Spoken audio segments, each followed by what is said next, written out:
Alors, il y a moyen que je me fasse taper dessus à la suite de la publication de cette vidéo dans les commentaires, mais c'est pas grave parce que le sujet que je m'apprête à aborder ici, c'est un sujet qui me trotte dans la tête depuis un certain temps, et à un moment donné, il faut bien que je vous en parle. Alors avant de commencer, une petite histoire. L'autre jour, j'étais en train de scroller comme un chômeur sur mon feed Instagram, jusqu'à ce que je tombe sur la publication d'une espèce de gourou d'entreprise qui proposait aux participants potentiels de ces séminaires d'accéder à ce qu'elle appelle, en toute simplicité, le saut quantique. Sur fond de musique de gladiateur, là, sur fond de musique héroïque, on voit cette personne fendre la foule avant de monter sur une estrade et s'adresser à un public en délire, public auquel elle fait la promesse d'une expérience unique, rendue possible par son extraordinaire pouvoir spirituel, ainsi que par son champ magnétique comparable à celui de Sangoku lorsqu'il atteint le niveau Super Saiyan 4, quoi. J'exagère à peine. Et en prenant un petit peu le temps d'investiguer qui était cette personne, je suis allé sur son site internet et je me suis aperçu qu'elle proposait à ses plus fervents participants, à ses plus fortunés également, un accès VIP qui permettait, entre autres choses, de rentrer dans son giron, afin de profiter de ce pouvoir spirituel, et d'également prendre un selfie avec cette personne, afin de ramener, à la suite de l'événement, ce selfie à la maison pour profiter de son pouvoir vibratoire à n'importe quel moment. Alors, des gourous 2.0 comme ça, un peu perdus dans leur délire narcissique érigé en business model, j'en vois passer régulièrement, essentiellement sur les réseaux américains, puisque c'est vraiment quelque chose qui nous vient des États-Unis, mais c'est également quelque chose qui commence à faire son entrée dans le marché français, et qui s'exprime, par exemple, par cette personne-là. Et généralement, j'ai pas grand-chose à en dire, mais là, c'était tellement boursouflé que j'ai vrillé. J'ai vrillé et puis j'ai commencé à faire une petite story un peu moqueuse au sujet de cette personne et des termes grandiloquents qu'elle utilisait pour vendre son projet. Et ça n'a pas duré très très longtemps parce que assez rapidement, voyant apparemment que je repostais ces publications, cette personne m'a fait parvenir un message privé via la boîte Instagram en m'indiquant que ses avocats n'allaient pas tarder à me contacter. Et apparemment, c'était pas pour une collab. Et franchement, de la part de personnes qui se revendiquent d'une telle hauteur spirituelle, prendre aussi mal une petite moquerie, j'ai trouvé ça plutôt bas astral. Mais pourquoi est-ce que je vous parle de tout ça ? Eh bien tout simplement parce que cette petite taquinerie, elle m'a ramené à un constat auquel je suis confronté depuis de nombreuses années désormais. Depuis que j'opère dans les milieux psychédéliques qui, qu'on le veuille ou non, sont assez liés à d'autres domaines tels que l'amélioration de soi, tels que l'ésotérisme, la spiritualité, le chamanisme, et que dans tous ces domaines, on voit assez régulièrement revenir un terme qui est le terme quantique. Ça parle d'état quantique, de physique quantique, de saut quantique, et ça parle souvent dans des communautés qui, apparemment, ne travaillent pas dans le domaine de la recherche de la physique quantique. Et c'est un usage qui fait littéralement péter un plomb à la plupart des scientifiques visibles sur les réseaux qui supportent assez mal de voir leur champ de recherche transformé en un espèce de hashtag quantique, utilisé par quelques-uns de façon à vendre à peu près n'importe quoi, depuis ce genre de comité d'entreprise un peu claqué au sol, jusqu'aux crèmes quantiques, en tout cas aux vertus quantiques, qui sont des crèmes de luxe et qui sont vendues à hauteur d'un SMIC environ le flacon. Alors, je suis désolé pour ces scientifiques et pour les abus de langage qui sont faits à partir de leur champ de recherche, mais il n'en reste pas moins que ces communautés utilisent fréquemment ce terme. Et a priori, il n'y a pas beaucoup de raisons que ça change. Et à mon avis, il y a deux façons de voir les choses. La première serait de considérer que les personnes qui emploient le terme quantique dans ces domaines racontent n'importe quoi, qu'elles ne comprennent pas ce qu'est la physique quantique, et qu'elles utilisent ces termes de façon à brosser leur ego dans le sens du poil, et un petit peu s'ériger au-dessus de la masse à grands coups de mots un petit peu mystiques, un peu compliqués, un peu mystérieux, quoi. Mais il y a également une deuxième option, et cette deuxième option serait de considérer qu'il pourrait exister, pourquoi pas, des parallèles pertinents, compréhensibles, rationnels à dresser entre le domaine de la physique quantique et le domaine de l'exploration de la conscience au sens large.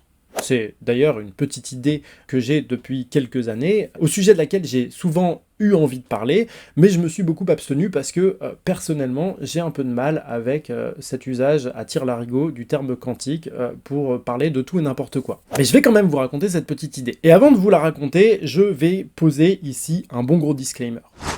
Je ne suis pas scientifique. Ma fibre est plutôt artistique. J'ai eu un bac littéraire. À l'épreuve des maths, j'ai eu la note de 4 sur 20, ce qui constitue une certaine prouesse de nullité dans tout ce qui relève de la science et ce qui m'a fait développer un gros complexe vis-à-vis des scientifiques qui me semblaient avoir une habileté à laquelle je n'avais pas accès. Néanmoins, au fur et à mesure du développement de ma vie, au fur et à mesure de mes expériences psychédéliques notamment, il s'est avéré que j'ai recommencé à m'intéresser à certains sujets, incluant celui de la physique quantique. Au sujet de la physique quantique, je pense avoir lu les ouvrages fondamentaux, et l'idée que je vais vous postuler ici, c'est une idée que je postule de façon absolument libre, que je postule au regard de ma petite compréhension de la physique quantique, mais également au regard de mon expérience de psychonaute, c'est-à-dire d'explorateur des états élargis de conscience. C'est une idée que je postule librement, à laquelle vous êtes librement invités à réagir à partir du moment où on respecte tous, s'il vous plaît, les règles élémentaires de courtoisie et de bienséance. Et si on est d'accord là-dessus, sans transition, la Gazette de l'Abîme, l'exploration de la conscience, la physique quantique, tout de suite.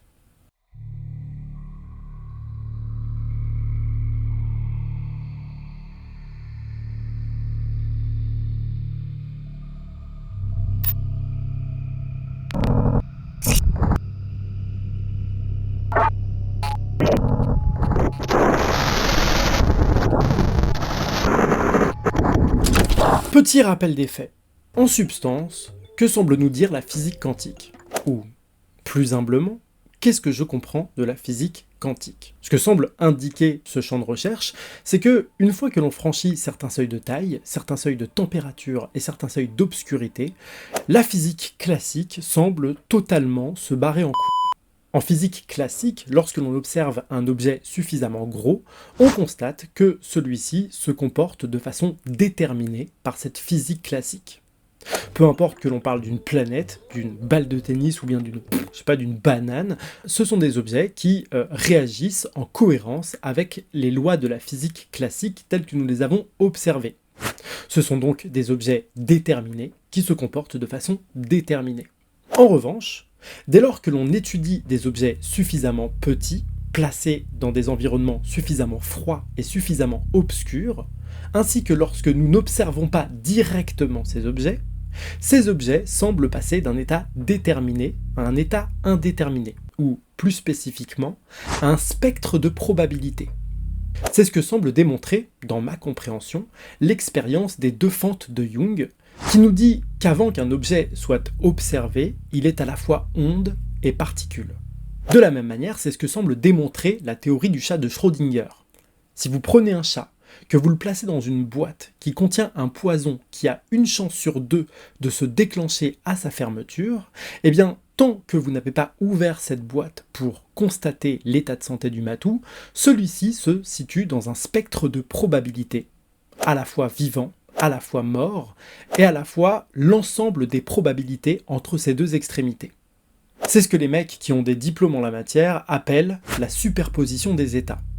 Et ce n'est qu'à partir du moment où vous ouvrez la boîte pour constater l'état du chat que le spectre de probabilité s'effondre en une seule occurrence.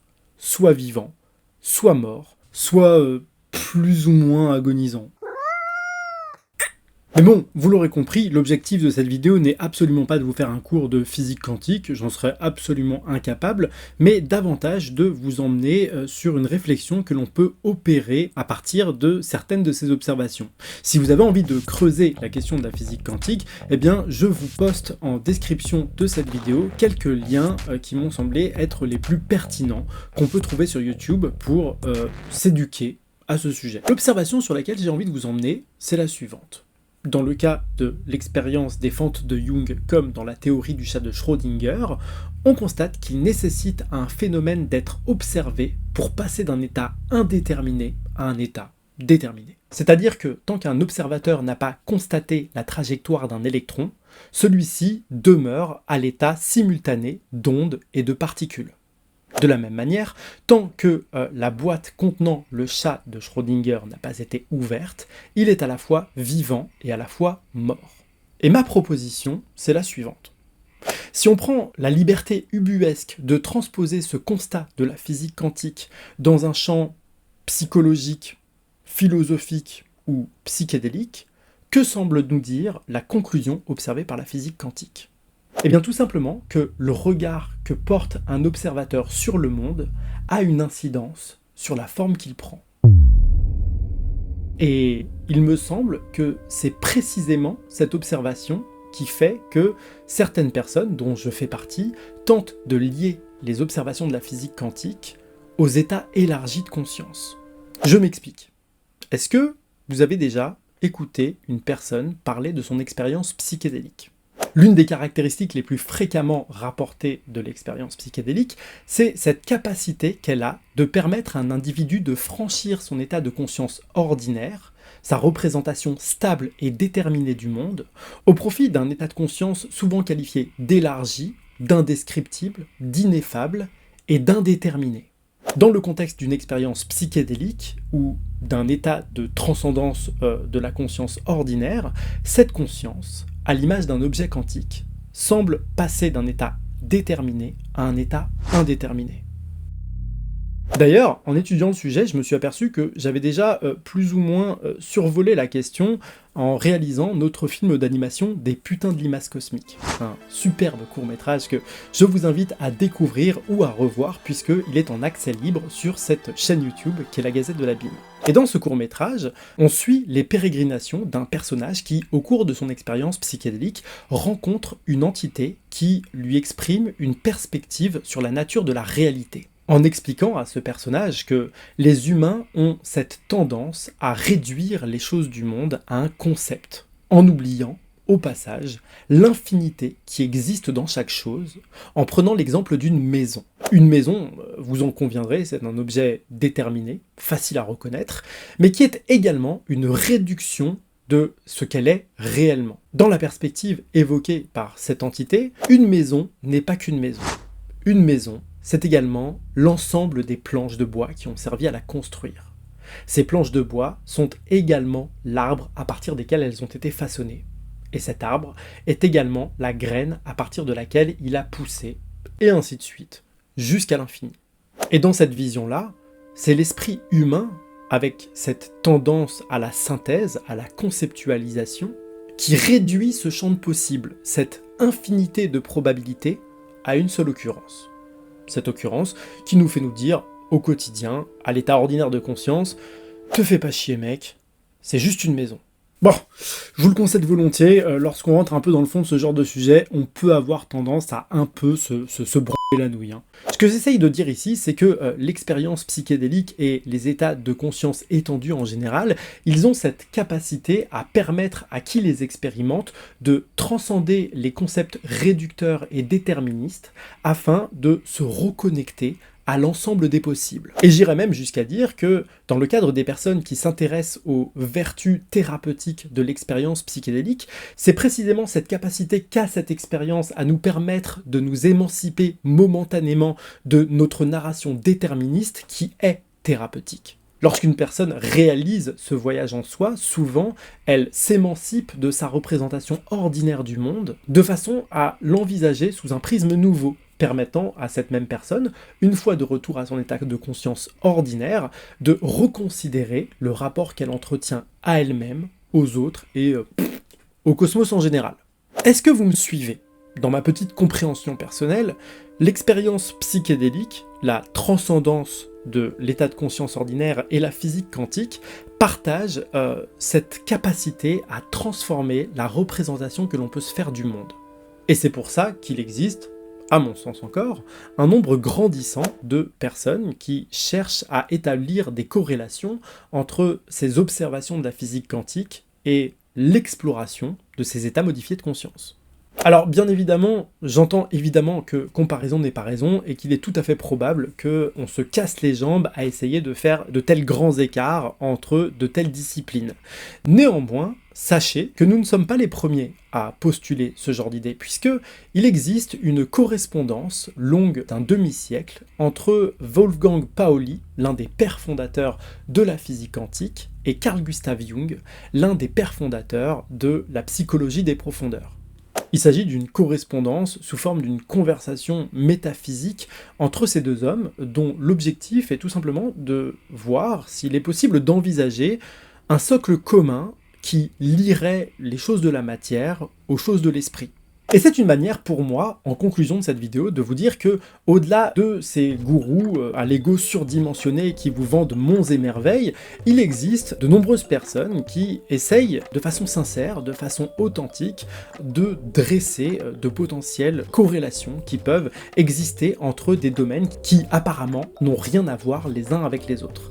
Avec l'objectif potentiel de voir si ces différents domaines, si différents qu'ils soient, pourraient, d'une manière ou d'une autre, se nourrir les uns des autres, sans jamais, je l'espère en tout cas, ni sombrer dans les dérives New Age, ni dans les excès scientistes. En d'autres termes, on n'a pas de diplôme, mais on a de l'audace. Qu'est-ce que vous en pensez ? Je vous remercie beaucoup de votre attention pour cette vidéo. Je vous rappelle que la Gazette de l'Abîme, c'est un média indépendant qui n'existe que grâce à vos contributions, que nous avons une page Tipeee grâce à laquelle vous pouvez nous financer, mais que dans tous les cas, les likes, les commentaires, les partages et les abonnements de nos vidéos sont autant de moyens de continuer à faire exister notre travail.